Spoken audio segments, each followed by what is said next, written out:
back on the clock. And that's huge for Washington. Matt Turk has had 3 punts blocked in his long career. Claire.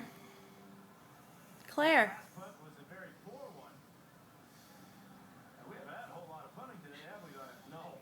We've had a whole lot of offense. 463 yards for Houston, 390 for Washington. McNabb has only thrown 8 incompletions. Schaub has only thrown 11. A whole lot of yards, a whole lot of completions. A lot of pressure now on Matt Turk to just get this ball gone. Why do you even have to punt it here? That's true. He could just take the snap and roll it out and take a knee. And I think Houston just used its final timeout to discuss exactly that. Joe Marciano, their special teams coach, just got in the ear of Gary Kubiak, and Kubiak called the time to gather his troops and talk about the situation.